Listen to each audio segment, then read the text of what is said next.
बिस्मिल्लाहिर्रहमानिर्रहीम अस्सलाम वालेकुम जी। आज हम ब्यूटीफुल सा दामन का डिज़ाइन बना रहे हैं। तो इसके लिए हमने कपड़े की जो विड्थ लेनी है वो आपने अपने दामन के हिसाब से लेनी है और जो लेंथ लेनी है वो हमने लेनी है 5 इंच तक। अब इसके सेंटर में हमने यहाँ पे मार्किंग कर लेनी है और ये जो मार्किंग हमने की है इसके ऊपर दोबारा से हमने आगे की तरफ 4 इंचज़ पे मार्किंग कर लेनी है। इसी तरह से 4 इंचज़ के ऊपर दोनों साइड्स पे आप इसकी मार्किंग कर लें।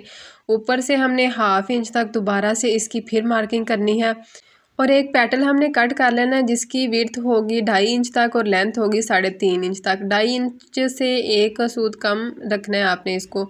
इसके बाद इसका भी आप हाफ बना के इसके ऊपर मार्किंग कर लें ताकि इसकी शेप बिल्कुल परफेक्ट आए। जितनी आपकी यहाँ पे शेप अच्छे से बनी होगी, जितना अच्छा आप इसको कट करेंगे, जितने अच्छे से आप लगाएंगे, उतना ही प्यारा आपका ये डिज़ाइन बनेगा।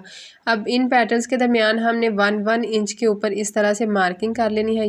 पेटल्स के सेंटर में जो शेप है इसकी हमने मेजरमेंट कर लेनी है और इसके हाफ के ऊपर इस तरह से सारी पेटल्स के ऊपर हमने मार्किंग कर लेनी है और बाहर की तरफ हमने हाफ इंच तक इसकी मार्किंग करनी है। ठीक है, यहाँ तक हाफ मार्किंग करनी है, हाफ इंच तक, और ऊपर से भी आप हाफ इंच तक इसकी मार्किंग करें। ठीक है, और जब आपने इसकी शेप बनानी है तो यहाँ से आपने इसकी शेप रख के इस तरह से सेट करनी है। ठीक है, ये जो इसका सेंटर है अगर यहाँ से मार्किंग ज़्यादा भी हो तो कोई मसला नहीं, नीचे से आपने जस्ट हाफ इंच तक ही रखना है और ऊपर से आपने इसको इसके साथ मिला लेना। ठीक है, ये साइड जो है ना ये हाफ इंच तक ही होनी चाहिए, ये आउटलाइन में आनी है। तो जब हम इस तरह से बिल्कुल परफेक्ट इसकी मार्किंग करके कटिंग करेंगे ना तो बहुत ही प्यारा, बहुत ही अच्छा हमारा डिज़ाइन लगेगा। तो इस तरह से आप इसकी मार्किंग कर लें। मार्किंग मैंने फुल की कर ली है। अब ये जो इसकी साइड पे मैंने हाफ पेटल बनाया इसको मैंने बस बाय मिस्टेक बना लिया और इसको हम यहाँ पे यूज़ नहीं करेंगे। जस्ट जो फुल पेटल्स हैं इनको ही हमने यहाँ पे कट करना है। अब इस तरह से डबल फोल्ड करके इसको हम उठाएंगे और सेंटर से सारी पेटल्स को कट कर लेनी है और बाहर से इस तरह से आपने इसकी कटिंग करनी है। मैंने ये जो साइड का पेटल है ये भी कट कर लिया था, लेकिन बाद में जब मैंने इसको रख के देखा तो दामन से ना 1 इंच जो बुकरम है वो मुझसे ज़्यादा कट हो गई थी। जब मैंने इसकी कटिंग की थी तो बुकरम 1 इंच तक ज़्यादा थी, तो मुझे ये था कि ये ना दामन के हिसाब से है। जल्दी जल्दी में इस तरह से थोड़ा सा काम जो है वो हमारा हो गया था ज़्यादा, लेकिन इसको मैंने सेट कर लिया। ये देखें, ये जो शेप है इसको भी मैंने कट कर लिया है। अब इसको मैं इसी तरह से लगाऊंगी, कोई भी और शेप वगैरह अब मैं इसमें दोबारा से नहीं बनाऊंगी। तो नीचे से हाफ इंच तक आप इसका मार्जिन रखें और यहाँ पे इसको आपने अच्छे से पेस्ट कर देना। पेस्ट करने के बाद ये जो इसकी साइड से हाफ इंच का मैंने पेटल कट किया है इसके अंदर से जो शेप निकली है उसको मैं रख के यहाँ पे एडजस्ट कर लूँगी और जब हम इसकी चाक की जो है ना वो स्टिचिंग करेंगे तो तब इसमें ये कवर हो जाएगा। ठीक है, ये देखिए इस तरह से रख के मैंने इसको यहाँ पर दोबारा लगा दिया और साइड से जो एक्स्ट्रा बुकरम है वो भी मैंने कट कर दिया है। तो आप इस बात का ध्यान रखिएगा कि जितना आपका दामन है ना सेम उतनी ही आपने कटिंग करनी है, नहीं तो फिर इस तरह से भी हो जाता है। जब मैंने इसको देखा तो मैंने कहा गैप काफ़ी ज़्यादा आ रहा है तो इसमें ना मैं और पेटल बना लेती हूँ हाफ, लेकिन बाद में ये देखें इस तरह से ये आ रहा है तो सिलाई में चला जाना था, बिल्कुल भी अच्छा नहीं था लगना। अब ये जो हमारी शेप है इसके अंदर से हमने 3 पॉइंट तक का फैब्रिक रखना है, बाकी जितना भी फैब्रिक होगा कट करके इसमें छोटे छोटे से नोचेस लगा लेने हैं। ये आपने ज़रूर लगाने हैं, इससे ना जो फैब्रिक है वो अच्छे से बैक साइड की तरफ फोल्ड हो जाएगा। अब यहाँ पे आपने ग्लू लगा लेनी है और ग्लू को इसी तरह से फैब्रिक के साथ आप फोल्ड करें बहुत ही अच्छे से और नीट तरीके से, ये बैक साइड की तरफ ना फोल्ड होती जाएगी और ज़्यादा आपका टाइम भी यहाँ पे नहीं लगेगा। तो इस ट्रिक को आप ज़रूर ट्राई कीजिएगा, बहुत ही कमाल की ट्रिक है। और जो बाहर की तरफ एक्स्ट्रा फैब्रिक है इसको भी हमने कट कर देना है। यहाँ से कट करने के बाद अब इसमें भी हमने छोटे छोटे से इस तरह से कट्स लगा लेने हैं। जब हम इस तरह से कट लगाते हैं ना तो ख्याल रहे कि कट हमारा बुकरम से थोड़ा सा बस पीछे हो, ज़्यादा आगे की तरफ ना जाए। तो फिर ये होता है कि जो धागे वगैरह होते हैं ना लोन वगैरह के फैब्रिक के ऊपर वो भी नज़र नहीं आते। इस तरह के डिज़ाइन जो हैं वो बने हुए तो बहुत अच्छे लगते हैं, लेकिन इनमें ना छोटी छोटी सी चीज़ों का हमें ध्यान रखना होता है। तो ये देखें जब मैंने इसके ऊपर कट्स लगाए हैं तो बस 1 पॉइंट तक जो है ना 1 पॉइंट से भी कम मैंने इसको थोड़ा पीछे की तरफ कट किया था और इसके बाद इस तरह से मैंने इसको ऊपर की तरफ फोल्ड कर लिया।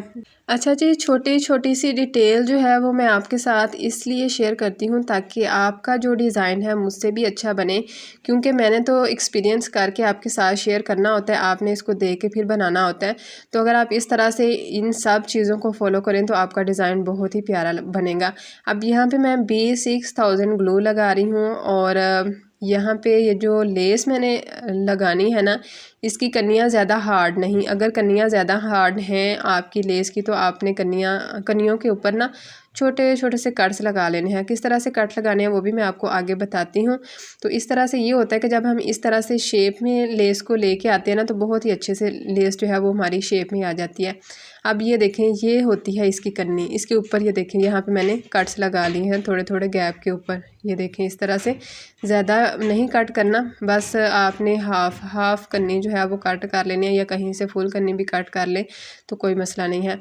अब ये जो नीचे वाली आउटलाइन है इस साड़ी के ऊपर मैंने B6000 ग्लू लगा रही है और यहाँ पे देखें कि लेस को मैं बिल्कुल भी कट नहीं कर रही, इसी तरह से ये राउंड में भी यहाँ से भी सेट हो जाएगी।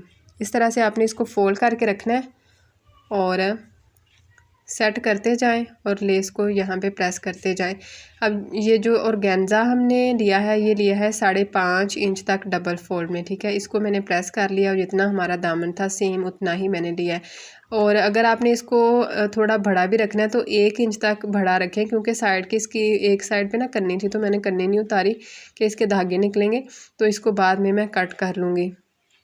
अब ये जो हमारी बुकरम है, बुकरम के ऊपर हमने सिलाई लगानी है और ऑर्गेन्जा इस तरह से जो है ना वो आप इनविजिबल तरीके से ही लगाया करें, इससे ना फिनिशिंग बहुत ही अच्छी आती है। अब इसको हम बैक साइड की तरफ इस तरह से प्रेस कर लेंगे और प्रेस करने के बाद अब हमने इसमें ग्लू लगा के इसको अच्छे से सेट कर लेना, क्योंकि जब हम ऑर्गेन्जा के ऊपर सिलाई लगाते हैं तो ये थोड़ा स्लिपरी फैब्रिक होता है तो बार बार स्लिप होता है, लेकिन जब हम इस तरह से इसमें माजरत ग्लू लगा के इसको सेट कर लेते हैं ना तो फिर हमारी सिलाई जो है वो ऐसे समझे कि दौड़ती जाती है, हमें इसको बार बार सेट करने की भी ज़रूरत नहीं पड़ती। अब देखें कि मैं जस्ट अपने पैटर्न को ही सीधा करती जा रही हूँ और ऑर्गेन्जा को सेट करने की मुझे यहाँ पे ज़रूरत नहीं, जस्ट आपने फिर बाद में इस तरह से अपने फैब्रिक को सेट करते जाना।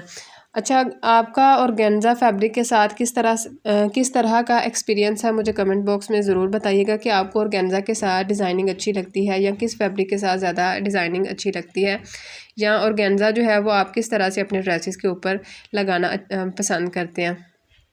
अब यहाँ पे बिल्कुल आराम से ध्यान से आपने सिलाई लगानी है, जितनी हमारी ये वाली सिलाई नीट आएगी ना उतना ही हमारा डिज़ाइन जो है वो प्यारा लगेगा, क्योंकि ये जो सिलाइयाँ हैं ये बाहर की तरफ आनी होती हैं, तो अगर सिलाइयाँ टेढ़ी मेढ़ी हों तो फिर डिज़ाइन इतना ना नीट नहीं आता। अच्छा, आप कहेंगे कि अपने मुँह मियाँ मिठू, लेकिन मैं जब भी डिज़ाइन बनाती हूँ ना तो मेरी पूरी कोशिश होती है कि बिल्कुल अच्छा नीट और प्यारा सा हमारा डिज़ाइन बने, चाहे मुझे 2 दिन ही लग जाए इसको बनाते हुए, क्योंकि जब हम काम करते हैं नीयत के साथ तो फिर बंदे का खुद भी दिल खुश होता है कि नहीं जी हमने काम किया, बहुत अच्छा किया। अब जो भी मेरे ड्रेसेस देखते हैं वो यही कहते हैं कि माशाल्लाह से बहुत प्यारे हैं।